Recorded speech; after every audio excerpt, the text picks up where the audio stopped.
Car crash cases, defective products, dangerous drugs, injuries, and abuse across the state of Alabama. The attorneys, proudly sponsored by the law firm of Hollis, Wright, are here to serve you. Your tough legal questions answered by our experts. The attorneys with Josh Wright from the law firm of Hollis, Wright, and host David Lamb. Hello and welcome into the attorneys. Thank you for joining us this evening. For the next half hour, we have a panel of experts assembled, and we'd love to have you be a part of the conversation. All throughout the program, you'll see ways that you can call, text, and email. We love hearing from you and dialoguing with you. Also, a neat thing about the attorneys is during this broadcast, an attorney is standing by right now. So the number on your screen that you can call, you can actually speak to an actual attorney. So take advantage of that, again, for the next half hour while we are on the air. Leading our conversation, as he often does, from the firm of Hollis Wright is Josh Wright. Good to see you, sir. You too. Hope you had a great week. I did. I like what we're doing with this show. We got special guests, like significant guests that have big histories and are involved in city politics. Councilman Jay Roberson, who I've known personally, I know you know personally, who's from District 7, is going to be with us today, talking a little bit about city government, kind of how the city works, how it legislates, and some of the good things going on in the city. So we're happy to have you on. Well, thank you for having me on the show. You all are good friends, and we appreciate what you do in bringing awareness to our city and the community as a whole. So glad to be here. Well, I think the last time we had you on, you had been appointed in 2009, and then you ran as a councilman in 2013. We had you on right before the election, so congratulations. Well, thank you so much. This is the last time. 3 years later. That's right.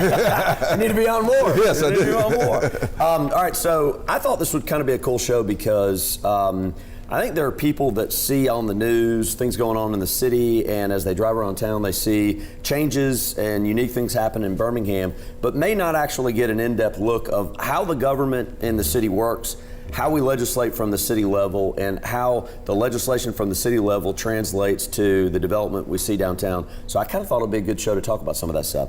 Let's start from the start.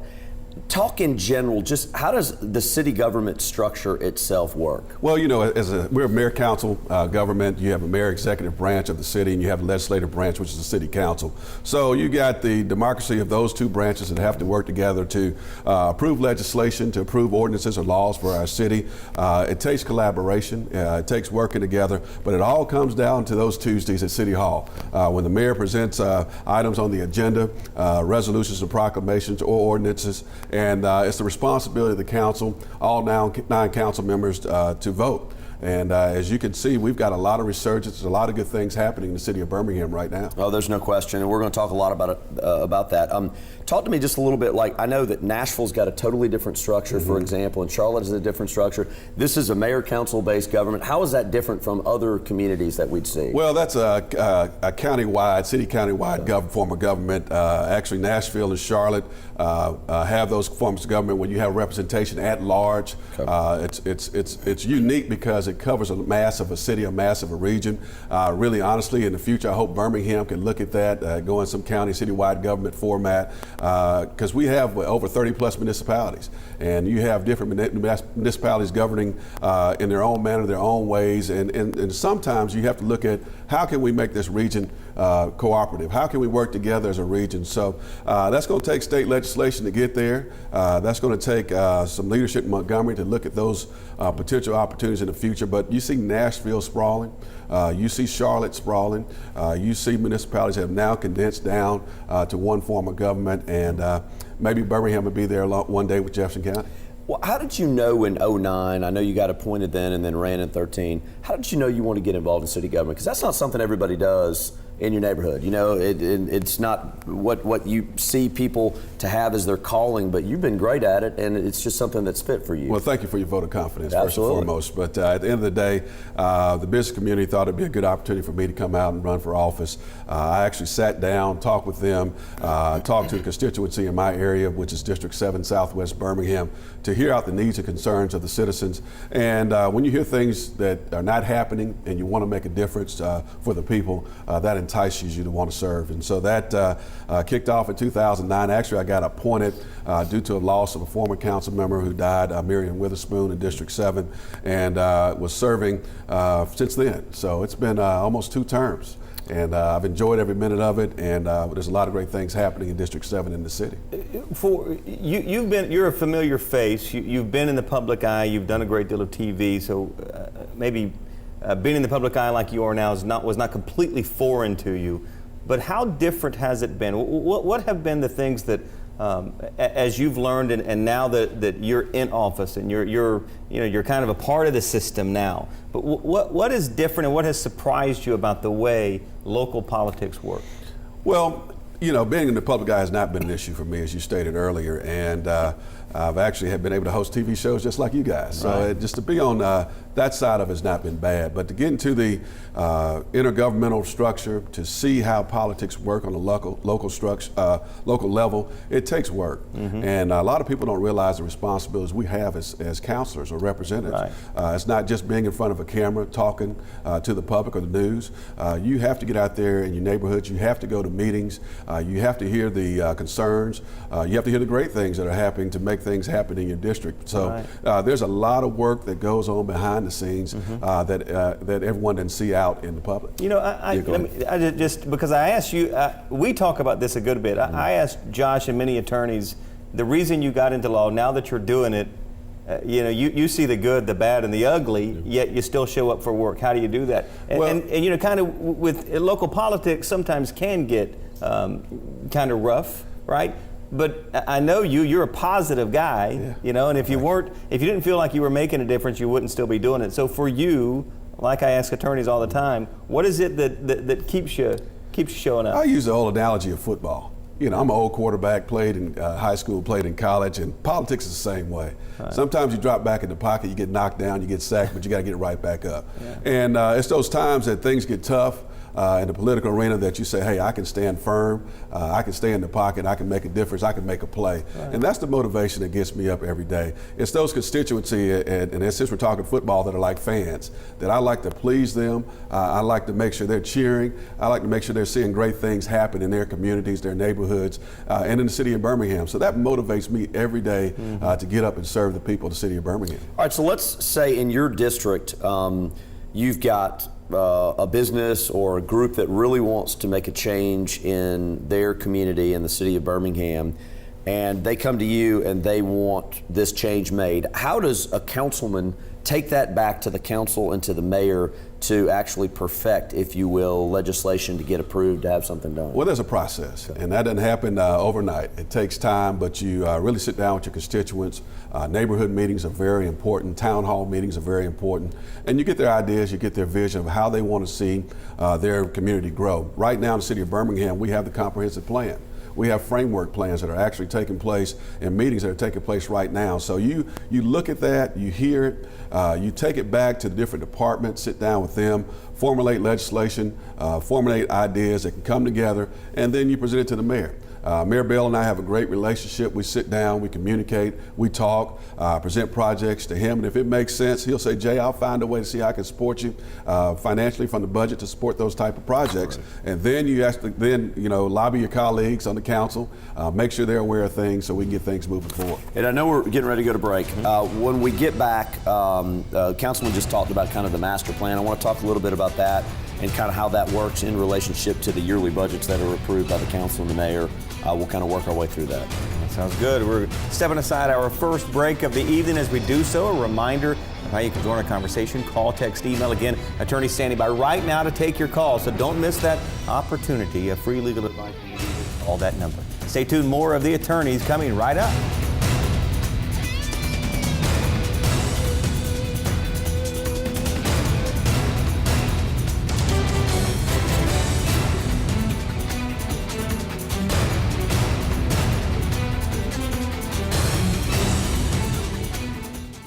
I'm Josh Wright with the law firm of Hollis, Wright, a personal injury law firm. Thank you for watching The Attorneys. Now, we hope you, a friend, or a loved one never needs legal counsel for a case. But if you do, the goal of the show is simple. Provide answers and legal counsel when you need it the most. Your call to the show is free, so if you have questions specific to the show or related to other accident or injury-related topics, you can call, email, or text us. Or you can also follow us on Facebook or Twitter, or simply contact us by going to hollis-wright.com and click on the Contact Us link. We know your time is valuable, so thank you for spending it with us watching The Attorneys.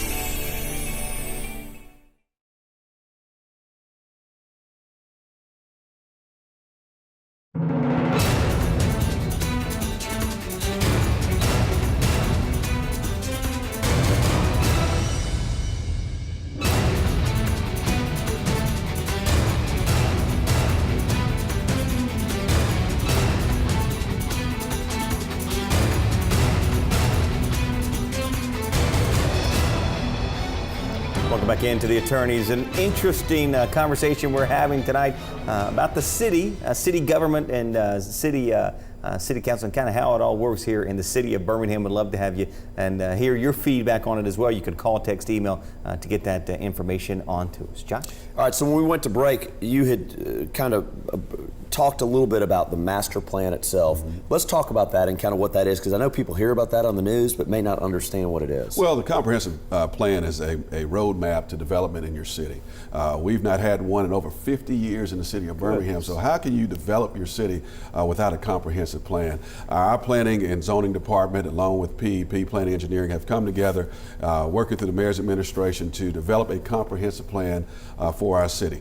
We have entertainment districts, we have hospitality districts, we have numerous districts, but no designation of those areas to see how the city would develop. So it gives those that are considering Birmingham for future development, for projects, construction, things of that nature, an opportunity to come in and see where they can develop. Where is residential opportunity? Where is commercial opportunity? And we hope to firm things up here in the next year and have a comprehensive plan to present for the city of Birmingham. Yeah, it seems to me like the revitalization of downtown is just like exploding right now. I mean, every time I drive through downtown, it seems like there's a brand new project going on. I mean, it started with that district, the kind of entertainment district in Uptown, just north of the interstate, and that exploded. And then now it seems to be working its way all the way down towards UAB. Of course, we got the baseball stadium, and revitalization is just really hopping right now, it seems like. Well, it's almost $1 billion worth of development that's going on right now in the downtown city center. As you said, there are cranes up everywhere. We've got hotels going up throughout the area. You've got new developments going up. So excited about Regents Field. As a BJCC board member, to see Uptown Entertainment District and what it's doing in the Weston. Just a lot of great things are happening downtown Birmingham. And that is the benefit of what we're seeing now as far as our budget. We've seen the mayor presented a budget last week of $420 million to consider. We've seen a resurgence of $30 million increase in revenue from taxes, sale tax, ad valorem tax, and all this is due to what we see happening now in the city center. Now we can look at a budget and place opportunities of funding and revenue into the neighborhoods and communities to see growth there. So it's just a great day, great time. In our lifetime, we hadn't seen the type of growth we've seen in this city. No question. You know, sometimes the narrative for Birmingham is due to past sins. You know, oftentimes nationally, that's what is whenever folks talk about Birmingham, they talk of reliving those things. I was watching CNN and Mayor Bell was on CNN. I know I believe the city has been, and the revitalization has just been in just about every major publication. It's certainly good economically for the city, but how good do you think that is in terms of the image of the city outside of the borders of the city limits? Well, David, you bring a good point, and I think a branding initiative needs to take place with our city. Birmingham historically has been known for the civil rights movement, and in some instances that looks bad for the city of Birmingham, but we're a new Birmingham. This is not the Birmingham of the 60s. Look at us now here on this stage together talking about things that's happening in our city. So we've got to change that. We've got to rebrand our city, and this is the Birmingham of the future. And I think Mayor Bell, his PR staff, others in the community, CVB, which I serve on that board, we're doing things now to rename our city, change the perception of our city, but also don't forget the history. Right. From how far we've come, Birmingham is known globally. Yeah. And people look at Birmingham for opportunities to learn about human rights. And so we're working diligently at City Hall to really rebrand who we are and look at this city being the city of the future. You know, I know that there were, because we revitalized the downtown building for our law firm, and there were federal tax breaks to do that incentivized folks like us to do what we did. There were state breaks. Are there city tax issues that are being proposed and considered that would help revitalization of downtown? Of course, our economic development department and Lisa Cooper, Director of Economic Development, does an outstanding job at the Mayor's administration. There are numerous opportunities for tax incentives to help businesses that want to come to downtown Birmingham, tax breaks. There are different formulas they put together to make sure that we can recruit major businesses to our city. Years ago, you all remember this, we had 6 or 7 Fortune 500 companies that were in our town. We only have 1 now. I think it's time now, and I know the mayor is looking towards this, to see us recruit another Fortune 500 to the city of Birmingham. Something that could be impactful, create jobs, and definitely as a city, we have to entertain opportunities of tax breaks and incentives to help support that type of growth. How, I know that this is a Montgomery issue, but I just want to get your opinion on it. And you're going to have to help me with the details of the bill, but I know the historic tax breaks, and there's been a lot of talk about how, as beneficial as they have been, it looks like that is under attack. And I mean, where is that in terms of those historic tax breaks for the city of Birmingham, and what does that look like in the future, and how negatively, if shot down, will that be on the city? Well, it would really hurt the city of Birmingham. We've been a benefactor. If you look at the Pizitz building, the historic building downtown, Bear Properties was awarded the actual Alabama tax credit to help support development of that facility down there. This is something that could be detrimental to a lot of major cities across the city of Birmingham, across the state of Alabama, including the city of Birmingham. So right now it was in the legislative session for reconsideration to up it for another term of 4 years, and I think 6 years, excuse me. And so now one representative decided to delay it in the Senate, and it's hopefully it'll come up in a special legislative session. But you have a lot of people lobbying to get that historic tax credit put back in place, so opportunities for development can take place, and we can restore those historic buildings in our communities. I know we're getting ready to go to break. When we get back, I want to talk a little bit about kind of the hot topics going on in the city right now, and how an individual citizen gets involved. If they want to get involved in city politics, want to get involved in helping their community and their councilmen, what they can do. Let's talk about that when we get back. We'll do that. Let your voice be heard. Coming up here on The Attorneys as we head to break. A reminder, the firm of Hollis, Wright on Facebook as well as Twitter, consistently updated, and also just some really great information to keep you in the know. Check out the firm. Just search Hollis Wright on Facebook, and on Twitter it is Hollis_Wright. Stay tuned. More of The Attorneys coming right up.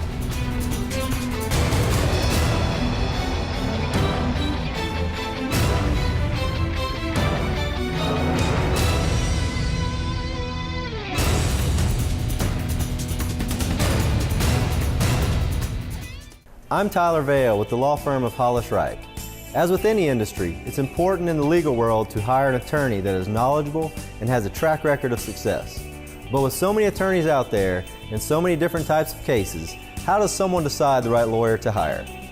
In this week's Legal 411, we're answering the question, what should I consider in hiring an attorney? In-state versus out-of-state, big firm or little firm, recommendations from friends or family, the internet, the phone book, or TV. With so many choices and so much information, it can be an overwhelming task trying to make the right decision. To complicate things, choosing a lawyer is an important and sometimes life-affecting decision and should not be taken lightly. So how do you select an attorney? Do your research. Look the firm up on the internet. Ask friends and family whether they know or have any experience with a specific firm. If you know any local lawyers, ask them about the reputation of the firms you may be considering. Call a local law office and ask if they are handling cases like yours. There's a good chance they can help you.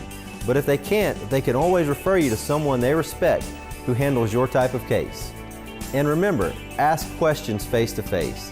Ask about their experience in handling cases like yours. How often someone from their office will be available to you, and what you can expect during the process. Please remember, your call, email, or text to the attorneys is free. All of us at Hollis Wright want to help answer your questions on real issues you face. Remember, a competent lawyer will respond to every question you send in. That's our pledge and promise to you.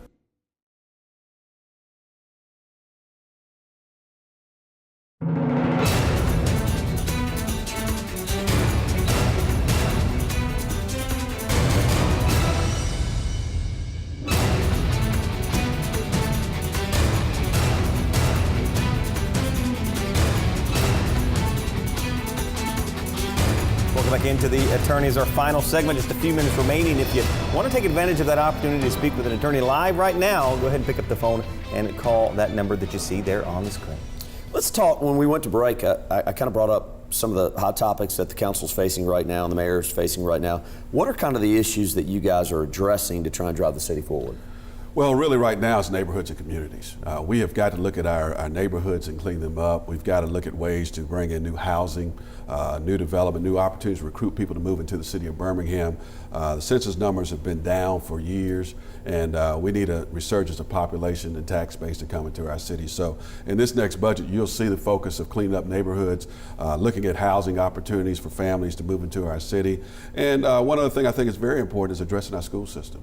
We have got to do things to make our school system more innovative and attractive for people to move into the city of Birmingham, and that's going to be very important. I know when you were here, I think I remember this correctly, when you were here back in 2013, nuisance abatement was something that you took very seriously. Sure. And I know that I've actually seen some work done in that effort in the city. Is that something the city takes seriously? It is right now, and we have a land bank authority that we've created through legislation with the mayor's office to address nuisance vagrants throughout the city to help clean it up. You'll see in this budget funding up to I think almost $400,000 to help start getting rid of some of the dilapidated housing and things of that nature, dilapidated buildings and communities. So that's the focus. We've got to make Birmingham more livable. We've got to create opportunities for people to seek housing and want to live in the city of Birmingham. So we are making some record-setting demolitions as we speak throughout the city. Houses are going down throughout the city that shouldn't be there anymore, but we also got to look at a plan of rebuilding, putting in new housing that's attractive to families, especially young families and millennials that would like to live in the city of Birmingham. I know that UAB, kind of where it's located, is a great central hub for the downtown area. I've also noticed there's a lot of development going on UAB related. Does the city get involved in that, or is that more state-based? Well, first of all, thank you to UAB. Yeah. They're the biggest employer in the city, and they're a big revenue generator for our city. But overall, they do. We have to work with UAB, their administration on developments that they're doing. There's an approval process. They have to go through a committee process to get permits, licenses to make sure they can do the work that they need to do. And why not support UAB? They are truly a great entity in our city, a crown jewel, and they really are the resurgence we need to see happening around their campus and around that area. Well, I know you can appreciate from your history bringing a football team back in the worst thing in the world either. It's outstanding, and I think highly of Coach Bill Clark, the new AD Mark Ingram, and it's going to be some exciting things coming up for the Blazers. I wish I could tell you more. Well, it's all good. Let me throw a topic that's been a political hot potato for years. Dome Stadium. Ever a potential in Birmingham, you think? Well, right now as a BJCC board member, I'll share this with you. We are looking at a feasibility study as we speak. We want to make sure we can do the right things to make this possible for the city of Birmingham. Personally, I think it's time. We are that type of city. We are a sports city. We got the World Games coming up in 2021, so we've got to prepare the next 5 years for what can come to this city and host a major event like that. So there's some feasibility study that we're looking for as we speak. Hopefully get some things moving forward, not just for the benefactor for the city of Birmingham, but also UAB. Yeah. We want to see UAB thrive as an athletics program, and they need a very nice stadium downtown. So we'll see what happens. Now, Councilman, let's assume there's somebody sitting on their couch right now that wants an opportunity to get involved in city government or has an issue they'd like the city to work on. What's the best way to do that? Well, if you want to get involved, there are a plethora of boards and agencies that you can get involved with that are related to the city of Birmingham. Go on our website and definitely look into those opportunities there, but also just come to council meeting. If you have an opportunity to come down on a Tuesday, share your thoughts of how you want to see things happen. We have an opportunity for public speakers to speak and the public to speak. So we welcome that. I think when citizens come down to City Hall and share their thoughts, that's very important. And it kind of gives you an idea of what the needs are out there for our citizens. Where do you see city government going long term? I mean, where does this thing go in the next decade to 20 years? you think we see even more revitalization with the interest rates where they are now, or? Well, you know, the interest rates are pretty low right now across the board, and there's a lot of opportunity for growth and development. I see the city of Birmingham as a thriving city in the South. I see Birmingham competing with Nashville, Charlotte, the mid-tier cities that we see in the South, New Orleans, and I see a future of the next decade of a great city that people want to come to and live. The cost of living is cheap in the city of Birmingham and throughout the metropolitan area. So this is a great place to grow a family. It's a great place to live, and it's a great place to, you know, have a great time. Birmingham has a lot of great things happening, and it's just an exciting time to be in this city. Well, you know, I call Birmingham home and have for many, many years now, but I'm from Atlanta, and one of the differences that I've noticed is Birmingham has the cultural amenities of a large town, but doesn't have a lot of the crime and traffic and other problems that some of the larger towns do. That's not to say we don't have our own issues too to deal with, right. But it's the hidden jewel of the South, the way I see it. I mean, it is kind of right in that tier. With the Atlantas of the world being larger, I look at it more like a Nashville and a Charlotte, and I just think it's a hidden jewel in the South that I love to be here, and I think it's a great, great area to raise a family in without question. I mean, Josh clearly believes in Birmingham, has an office in the city of Birmingham on Morris Avenue. I believe as goes Birmingham, so goes this entire area. Birmingham leads the way. Is the city still fighting the battle with neighboring communities? That we're all in this together, and what's good for Birmingham is good for the whole area? I think that's the overall consensus, that everybody knows that Birmingham goes, the region goes. Right. And you see more cooperation now, and we don't tell this story enough, in my opinion, David, of the city of Birmingham working with surrounding municipalities. There's a lot of efforts in border municipalities that we are working together. We do public safety together. There's a lot of things that we do cooperatively in this region, and those stories need to be told more. Yeah, they do. Just about out of time, a couple of minutes remaining, but I want to give you, Councilman Roberson, an opportunity, a final thought for you to our viewers. Well, thank you, Hollis, Wright, Clay, and Vale for what you all do. It's truly tremendous to get the opportunity to hear what our legal community wants to hear and see on TV, and you offer a venue of opportunity to do so here on this show. And there's a lot of great things happening in the city of Birmingham. To be able to come on and share this with viewers out there today is tremendous, and I just appreciate this platform and what you're doing. You have a beautiful building downtown Birmingham. It's state of the art, and we appreciate the investment you all are making in our city. Well, thank you, and I'll just close with this. We believed enough in the city of Birmingham that we bought a downtown building and refurbished it, and that's where our office is right now.